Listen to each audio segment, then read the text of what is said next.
அவள் மரியாதை நிமித்தமாக ஒரு சின்னதாக ஸ்மைல் செய்தாள். இது உங்க ஃபேமிலி மீட்டிங், பட் நான் வந்துட்டேன். உங்க யாருக்கும் எந்த அப்ஜெக்ஷனும் இல்லையே என்று விஜேந்தர் அங்கிருந்தவர்களை பார்த்து கேட்டான். அப்படிலாம் இல்லை விஜேந்தர் ஜி என்று அனுராதா பாட்டி சொல்ல, ஜிலாம் வேணாம், வெறும் விஜேந்தர்னு கூப்பிட்டாலே போதும் என்று விஜேந்தர் பாட்டியை பார்த்து சொல்ல, அதை ஆமோதிக்கும் விதமாக தலையசைத்தார் அனுராதா. அங்கு சிறிது நேரம் மௌனம் நிலவ, ஏன் எல்லாரும் அமைதியா இருக்கீங்க என்று விஜேந்தர் கேட்டதும், அது என்று பாட்டி இழுத்தார். நான் சொல்றேன் பாட்டிமா என்று கூறிவிட்டு கார்த்தி விஜேந்தரிடம் நடந்த அனைத்தையும் சொன்னார். அன்பிலீவபிள், அரா கம்பெனி உண்மையாவே உங்களோட 60% ஷேரை இப்போ ஹோல்ட் பண்றாங்களா என்று விஜேந்தர் கேட்டான். எஸ் விஜேந்தர், பட் மீதி எங்கள்கிட்ட 40% ஷேர் இருக்கு, அதுல 10% ஷேரை விற்க முடிவு பண்ணியிருக்கோம் என்றான் கார்த்திக். கார்த்தி இதை சொன்னதுமே விஜேந்தருக்கு சகலமும் புரிந்து விட்டது. அந்த ஷேரை வாங்குவதற்காகத்தான் இங்கு கார்த்தி நம்மை அழைத்திருக்கிறான் என்பதும் அவனுக்கு தெளிவானது. அந்த 10% ஷேரை நீங்க வாங்கினா நல்லா இருக்கும் விஜேந்தர் என்று கார்த்திக் கேட்க, இதை கேட்டதும் சிறிது நேரம் விஜேந்தர் யோசித்தான். என்ன விஜேந்தர் யோசிக்கிற என்று கார்த்திக் கேட்க, இல்ல கொஞ்சம் கால்குலேஷன்ஸ் போடுறேன் அவ்வளவுதான் என்றான் விஜேந்தர். கொஞ்ச நேரம் அங்கு அமைதி நிலவியது. கார்த்தி, இந்த 10% ஷேர்ஸை வாங்குறதுன்றது எனக்கு பெரிய பிரச்சனை இல்ல, வாங்கிக்கலாம் என விஜேந்தர் சொல்லியதும் உடனே அங்கிருந்தவர்கள் எல்லோரும் சந்தோஷப்பட்டனர். அனுராதாவுக்கோ சந்தோஷத்தில் துள்ளி குதிக்கலாம் போல் இருந்தது. கார்த்திக் அங்கிருப்பவர்கள் எல்லோரையும் தன் கண்களால் கர்வமாக பார்த்தான். இந்த குடும்பத்தை காப்பாற்றணும்னா இந்த கார்த்திக் தான் வேணும் என்று அவன் மனம் நினைப்பதை கண்கள் சொல்லாமல் சொல்லியது. 10% ஷேர்ஸ்க்கு 150 crores ஓகேவா என்று விஜேந்தர் கேட்க, அங்கிருப்பவர்கள் அனைவரும் வாயடைத்து போயினர். என்னது 150 கோடியா என்று கார்த்தி தனக்குள்ளே அதிர்ந்தான். அனுராதா தனக்குள் ஆர்ப்பரிக்கும் சந்தோஷத்தை வெளியில் காண்பிக்காமல், ஓகே விஜேந்தர், உங்க கூட பிசினஸ் பண்றதுல ரொம்பவே சந்தோஷம் என்று அனுராதா எழுந்து நின்று விட்டார். அந்த ராகவ் 60% ஷேருக்கு 500 கோடி தானே இன்வெஸ்ட் பண்ணா, இது வேற லெவலா இருக்கே என்றும் கார்த்தி தனக்குள் நினைத்தான்.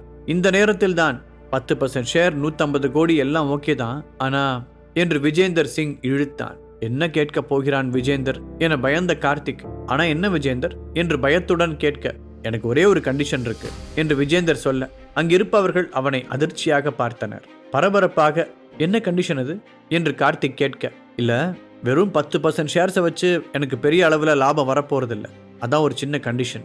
ராகவ் கிட்ட இருக்கிற அந்த 60% எனக்கு வேணுமே, நீங்களும் நானும் அதுக்கு ஒரு அக்ரிமெண்ட் போட்டுக்கலாம், அது நல்லா இருக்கும்ல என்றான் விஜேந்தர். இதை கேட்டதும் அங்கிருப்பவர்கள் பதறினர். கார்த்திக்கோ முழித்தான். அனுராதாவுக்கு விஜேந்தர் சிங் மீது அளவு கடந்த நம்பிக்கை இருந்தது. ஆனால் திடீரென அவன் இப்படி கூறியது பெரிய அதிர்ச்சியை கொடுத்தது. இருந்தாலும், விஜேந்தர் நீ எதுவும் விளையாடுறியாப்பா என்று அனுராதா கேட்டார். அப்படிலாம் இல்ல, நான் சீரியஸா தான் கேட்கிறேன் என்று விஜேந்தர் சிங் சொன்னார். இதனால் அங்கு பெரிய குழப்பமே நிலவியது. யாரும் எந்த பதிலும் சொல்லாமல் கொஞ்ச நேரம் அமைதியாகவே இருந்தனர். என்ன யாரும் வாயை திறக்க மாட்டேங்கிறீங்க என்று விஜேந்தர் சிங் கேட்க, அதில்ல விஜேந்தர், உனக்கே தெரியும், அரா கம்பெனி கூட அக்ரிமெண்ட்லாம் சைன் பண்ணியாச்சு, அதான் என்ன பண்றதுன்னு தெரியல என்று கார்த்திக் கூற, அக்ரிமெண்ட் தானே, அதை கேன்சல் பண்ண சொல்லிட்டா போச்சு, அது பெரிய விஷயம் ஒன்றும் இல்லையே, அந்த ஹரா கம்பெனிக்கு ஓகேனா உங்களுக்கு ஓகேவா என்று விஜேந்தர் சிங் கேட்டான். அது சரியா இருக்காதே, ஒன்ஸ் கமிட்மெண்ட் கொடுத்ததுக்கு அப்புறம் அதை மாற்றக்கூடாதுல்ல என்று அனுராதா சொன்னார். ஓ அதுவும் கரெக்டு தான், அப்போ உங்களை பார்த்ததில் எனக்கு சந்தோஷம், நான் கிளம்பட்டுமா என்று விஜேந்தர் சிங் எழுந்து கொள்ள, இருங்க நீங்க இருங்க என்று கார்த்திக் விஜேந்தரை சமாதானப்படுத்தினார். உடனே பாட்டியிடம் சென்ற கார்த்திக், பாட்டி நீங்க ஏன் யோசிக்கிறீங்க, விஜேந்தர் ஹரா கம்பெனி ராகவ் கிட்ட கேட்க போறாரு, நமக்கும் இதுக்கும் எந்த சம்பந்தமும் இல்லை, அவர் ஓகே சொன்னா நம்மளும் ஓகே சொல்லிடுவோம் என சொல்ல, இதை கேட்ட பிறகு பாட்டியும் யோசிக்க ஆரம்பித்தார். இருக்கிற சூழலில் அவர் ஹரிஷிடமும் போக முடியாது, வேறு வழியில்லை என்பது அவருக்கு நன்றாகவே தெரிந்திருந்தது. அதனால் சரி விஜேந்தர், டன் என்றார் அனுராதா. கேட்டியா விஜேந்தர், எங்களுக்கு ஓகே தான், நோ ப்ராப்ளம் என்று கார்த்திக்கும் கூற, சூப்பர், இதுக்கப்புறம் எல்லாத்தையும் நான் பார்த்துக்கிறேன் என்றான் விஜேந்தர். இங்கு நடப்பதில் துளியும் விருப்பமில்லாமல் அமர்ந்திருந்தாள் சந்தனா. கார்த்தி, என்னோட மேனேஜர் வெளியேற்பாரு, அவரை மட்டும் கொஞ்சம் வர சொல்றியா என்று கேட்டார். கார்த்தி உடனே அவனை கூப்பிடச் சென்றான். இந்த நேரத்தில், நான் சொன்ன மாதிரி அந்த 10% ஷேருக்கு 150 கோடி கொடுத்துட்றேன், அந்த 60%க்கு 600 crores ஓகேவா என்று விஜேந்தர் கேட்க, அங்கிருந்தவர்கள் அதை கேட்டு பூம் பூம் மாடு போல தலையசைத்தனர். விஜேந்தர், நான் உங்ககிட்ட ஒன்று கேட்கலாமப்பா என்று அனுராதா கேட்க, தாராளமா கேளுங்க என்றான் விஜேந்தர். இல்ல உங்க கம்பெனி கேட்டும் அந்த ராகவ் ஷேர்ஸை ரிட்டர்ன் தர மாட்டேன்னு சொல்லிட்டா நீங்க என்ன பண்ணுவீங்க என கேட்டார் அனுராதா. இதை கேட்டதும் விஜேந்தர் சிரித்தான். அவன் சிரிப்புக்கான அர்த்தம் என்ன என்பது யாருக்கும் புரியவில்லை. நான் கேட்டு அவன் தரமாட்டேன்னு சொல்லிடுவானா என்று சிரித்துக்கொண்டே விஜேந்தர் கூற, சார் கூப்பிட்டீங்களாமே என்று கூறியபடியே விஜேந்தரின் மேனேஜர் அங்கு வந்து நின்றான். எஸ் மேனேஜர், ஹரா கம்பெனியோட சிஓ ராகவ் நம்பர் எனக்கு வேணும் என விஜேந்தர் கேட்க 10 மினிட்ஸில் ரெடி பண்ணிடுறேன் சார் என்றான் மேனேஜர். ஏன் விஜேந்தர், எங்க பாட்டிக்கிட்டே அந்த ராகவ் நம்பர் இருக்கே என்றான் கார்த்திக். இல்ல, அது அவன் நம்பரா இருக்காது, அவன் பர்சனல் செக்ரட்டரியோட தான் இருக்கும். எனக்கு அவனோட நம்பர் வேணும், நான் அவன்கிட்ட டைரக்டா பேசணும் என்று சிரித்தபடியே விஜேந்தர் கூற, என்ன நடக்கப் போகிறதோ என ஏஜே ஃபேமிலி மெம்பர்கள் பதற்றத்துடன் நின்று கொண்டிருந்தனர். ராகவ் காலை அட்டன் செய்தவுடன், hi, I am Vijender Singh என்று தன்னை அறிமுகப்படுத்திக் கொள்ள, தி கிரேட் சாம்பியன் விஜேந்தர் சிங்கா பேசுறது என்று ஆச்சரியமாக ராகவ் மொபைலின் மறுபக்கத்தில் இருந்து கேட்டார். எஸ், எப்படி இருக்கீங்க ராகவ்? உங்க ஹரா கம்பெனி பத்தி நிறையாவே நான் கேள்விப்பட்டிருக்கேன், பட்டுக்கிட்டும் இருக்கேன். நீங்க இன்னும் பெரிய பெரிய இடத்துக்கு போறதுக்கு என்னுடைய வாழ்த்துக்கள் என்றான் Vijender. Thanks sir, it means a lot for us என ராகவ் சொல்ல, குட், இப்போ நான் ஸ்ட்ரைட்டாக பாயிண்ட்டுக்கு வரேன். ரீசெண்டாக நீங்கள் ஏஜே கம்பெனி ஷேர்ஸை 60% வாங்கியிருக்கிறீங்கல்ல, அது எனக்கு வேணும் என்று விஜேந்தர் கூற, இது ராகவிற்கு பெரும் அதிர்ச்சியாக இருந்தது. என்ன ராகவ், பதிலே காணும் என்று விஜேந்தர் கேட்க, இல்லை சார், எங்களை மன்னிக்கணும், அதுக்கு வாய்ப்பில்லை. இதை கேட்டவுடனே விஜேந்தர் கடுப்பானார். நீங்கள் யாருக்கு நோ சொல்கிறீங்கன்னு தெரியுதா ராகவ் என்று விஜேந்தர் கோபமாக கேட்க, சாரி சார், எங்களால் அதை தர முடியாது, எங்களுக்குமே அது ரொம்ப முக்கியமான ஒன்று, ஹோப் யூ அண்டர்ஸ்டாண்ட் என்றான் ராகவ். வாட் ராகவ், நீங்க இப்போதான் கொஞ்சம் ஸ்டேபிளா இருக்கீங்க, தேவையில்லாம என்ன பகைச்சிக்காதீங்க என்று மீண்டும் கோபமாக விஜேந்தர் சொல்ல, ஏன் சார் கோவப்படுறீங்க, எங்களோட வளர்ச்சிக்கு அது ரொம்ப முக்கியம், அதனால அதை கொடுக்க முடியாது என்று ராகவ் கனிவாக சொன்னார். நான் அமைதியா பேசிட்டு இருந்தா அதை நீ உனக்கு அட்வான்டேஜா எடுத்துக்கிறியா ராகவ்? இன்னும் 2 நாள்ல உன்னோட சாம்ராஜ்யமே சில்லு சில்லா நொறுங்க போகுது. என்னை அவமதிச்ச யாரையும் நான் இது வரைக்கும் வாழ விட்டதே இல்லை. ஆனா உனக்கு நான் ஒரு 10 நிமிஷம் டைம் தரேன், அதுக்குள்ள ஷேர்ஸ் விற்கிறான்னு நீ சொல்லணும், இல்லைன்னா நடக்கிறதே வேறையா இருக்கும் என்று கூறிவிட்டு விஜேந்தர் காலை கட் செய்தான். மேனேஜர், அந்த ராகவ் கம்பெனிக்கு யாரெல்லாம் இன்வெஸ்ட் பண்றாங்களோ அவங்க எல்லாரோட டீட்டெயில்ஸும் எனக்கு வேணும். அவன் மட்டும் ஷேர்ஸை கொடுக்கல, அவனோட சாம்ராஜ்யத்தை நாம தரமட்டமாக்குறோம் என்று அங்கிருந்தவர்கள் முன் கத்தியபடியே கூறினான் விஜேந்தர். அதை கண்ட ஏஜே ஃபேமிலியில் இருந்தவர்கள் எல்லாம் பதறினர். இவன் என்ன இவ்வளோ மோசமா இருக்கான் என்று அனுராதா தனக்குள்ளே பயத்துடன் நினைக்க 10 நிமிஷம் கடந்தது. விஜேந்தர் மீண்டும் ராகவிற்கு கால் செய்தான். என்ன முடிவு பண்ணியிருக்க என்று விஜேந்தர் கேட்க, சார், நீங்க எத்தனை முறை கேட்டாலும் நோ இஸ் தி ஆன்சர் என்று ஸ்டர்னாக ராகவ் சொல்ல, ராகவ் நோட் பண்ணிக்கோ, 48 மணி நேரத்துல உன் சாம்ராஜ்யமே சரிய போகுது, ரெஸ்ட் இன் பீஸ் என்று விஜேந்தர் கோபமாக கூறிவிட்டு காலை வைத்தான். விஜேந்தரின் கோபம் அவன் முகத்தில் அப்பட்டமாக தெரிந்தது. எங்கு அவன் கோபம் நம் பக்கம் திரும்பி விடுமோ என்று எண்ணி அங்கிருந்த அனுராதாவும் மற்றவர்களும் அவனை நேரடியாக பார்க்க கூட பயந்தனர். இன்னொரு பக்கம் ராகவிற்கும் சற்று பயமாகத்தான் இருந்தது. விஜேந்தருக்கு இருக்கும் செல்வாக்கு ராகவின் பிசினஸை துவம்சம் செய்யும் அளவிற்கு இருந்தது. ஒரு பக்கம் ராகவ் யோசிக்க, இன்னொரு பக்கம் விஜேந்தர் ராகவ் கம்பெனியின் இன்வெஸ்டர்ஸ் குறித்த தகவல்களை சேகரித்துக் கொண்டிருந்தார். அவனுக்கு யாரெல்லாம் உதவுறாங்களோ அவங்கெல்லாம் இந்த விஜேந்தருக்கு ஆப்போசிட்டா இருக்கிறதா சொல்லுங்க, அப்பதான் அவனுக்கு ஒருத்தனும் சப்போர்ட் பண்ண மாட்டான் என்று விஜேந்தர் தன்னுடைய மேனேஜரிடம் கூறிக்கொண்டிருந்தார். இந்த நேரத்தில் மேனேஜர் ஹரா கம்பெனிக்கு நெருக்கமான ஒரு இன்வெஸ்டருக்கு கால் செய்து விஜேந்தரிடம் கொடுத்தார். நான் விஜேந்தர் பேசுறேன், ஹரா கம்பெனியில் நீங்க இன்வெஸ்ட் பண்ணியிருக்கிறதும் அப்பப்போ அந்த கம்பெனிக்கு நீங்க ஹெல்ப் பண்றீங்கன்னு கேள்விப்பட்டேன்.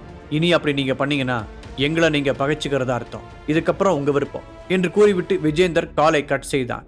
அடுத்த சிறிது நேரத்தில் விஜேந்தருக்கு ராகவிடம் இருந்து கால் வந்தது. விஜேந்தர் சார், நீங்க பண்றது கொஞ்சம் கூட சரியில்லை, எங்க இன்வெஸ்டர்ஸை நீங்க பயமுறுத்துறீங்க, அவங்க இப்பதான் எனக்கு கால் பண்ணாங்க, இது நல்லா இல்ல என ராகவ் கண்டிக்க, ராகவ், இது ஒண்ணு ஸ்போர்ட்ஸ் இல்ல, பிசினஸ், இங்க இப்படிதான் இருக்கும், நான் இப்படிதான் பண்ணுவேன், உன்னால என்ன பண்ண முடியுமோ பண்ணிக்கோ என்று விஜேந்தர் கூற, சார், நீங்க பண்றது தப்புன்னு உங்களுக்கே தெரியும், ஆனாலும் நீங்க பண்றீங்கன்னா உங்களை எதிர்த்து கேட்க யாரும் இல்லைன்ற தைரியத்துல தானே என ராகவ் கேட்க, என்னை எதிர்த்து கேட்கவும் எவனும் இல்ல, என்னை எதிர்த்து சண்டை போடவும் எவனும் இல்ல என்று விஜேந்தர் கொக்கரிக்க ராகவ் அமைதியாக இருந்தார். என்ன ராகவ், பேச்சே காணும், வேணும்னா நான் உனக்கு ஒரு ஆஃபர் தரேன், நீ உனக்கு தெரிஞ்ச யாரை வேணா அனுப்பு, வர்றவன் என் கூட சண்டை போட்டுட்டோம், அப்படி எவனாவது சண்டை போட்டு என்னை ஜெயிச்சிட்டான்னா நான் அவனை டிஸ்டர்ப் பண்ண மாட்டேன், ஆனா வர்றவன் தோத்துட்டா ஏஜே கம்பெனியோட அந்த 60% ஷேர் எனக்கு வந்துடணும் என ஆஃபர் செய்தான் விஜேந்தர். சிறிது நேரம் யோசித்த ராகவ், ஓகே சார், உங்க லொகேஷன் அனுப்புங்க, என் ஆள் அங்க வருவான் என சொல்ல, அதை கேட்டு மிரண்டு போன விஜேந்தர், ராகவ், நீ யார் அடிக்க ஆள் அனுப்புறன்னு தெரியுதா, 5 டைம் வேர்ல்ட் சாம்பியன் விஜேந்தர் சிங்கை எதிர்க்க நீ ஆள் அனுப்புற என்று சிரித்தபடியே கூற, என்கிட்ட ஒரு ஆள் இருக்கான் சார், அவனுக்கு விஜேந்தர் சிங்கை பத்தி கவலை இல்லையா, என்னை பத்தி மட்டும்தான் கவலையா, அதனால லொகேஷன் அனுப்புங்க சார், சோடி போட்டு பார்த்துருவோம் என்று நக்கலாக கூறிவிட்டு ராகவ் காலை வைத்தான். இதை நம்ப முடியாத விஜேந்தருக்கு ராகவின் அலட்சியம் மேலும் கடுப்பை உண்டாக்கியது. விஜேந்தரின் மேனேஜர் ராகவிற்கு லொகேஷன் அனுப்பினார். இஸ் ஆன் தி வே என்று ராகவ் மேனேஜருக்கு மீண்டும் மெசேஜ் அனுப்ப அதை அவன் விஜேந்தரிடம் இன்ஃபார்ம் செய்தான். வரட்டும், இன்னைக்கு இந்த ரிசார்ட்ல ஒரு சாவு இருக்கு என்று விஜேந்தர் கோபமாக சொல்லிவிட்டு அனைவரின் முன்பும் புஷ்அப் எடுத்தார். பேசிக் ஒர்க் அவுட்டுகளை செய்தார். இதையெல்லாம் அவன் செய்து கொண்டிருக்கும் போது இவர்கள் இருந்த டிஸ்கஷன் ஹாலை திறந்து ஒருவன் உள்ளே வந்தான். யாரென்று கூட பார்க்காது உள்ளே வந்தவனை ஓடி சென்று தாடையிலேயே ஒரு பஞ்ச் கொடுத்தான் விஜேந்தர். பஞ்ச் வாங்கியவன் டோர் பக்கம் சாய அவனை பார்த்து அங்கிருந்தவர்கள் எல்லோரும் அதிர்ச்சியாயினர். அங்கு வந்தவன் வேறு யாரும் இல்லை, ஹரிஷ் தான். அடி வாங்கிய ஹரிஷை கண்டு பதறிய சந்தனா கத்தியபடி, ஸ்டாப் ஸ்டாப், இவர் நீங்க நினைக்கிற ஆள் இல்ல, இவர் என் ஹஸ்பண்ட் ஹரிஷ், இங்க மீட்டிங்காக வந்திருக்காரு என்றாள். இதை கொஞ்சம் முன்னாடியே சொல்லியிருக்க கூடாதா என்று விஜேந்தர் முழிக்க, சந்தனாவோ விஜேந்தரை முறைத்து பார்த்தாள். என்கிட்ட இந்த முறைக்கிற வேலைலாம் வேண்டாம் என்று விஜேந்தர் சொல்ல, ஹரிஷ் கிட்ட இப்ப நீங்க சாரி கேளுங்க, யார் என்னன்னு தெரியாம நீங்க ஹரிஷ் அடிச்சது தப்பு என்றாள் சந்தனா. என்னது, நான் இவன்ட்ட சாரி கேட்கணுமா?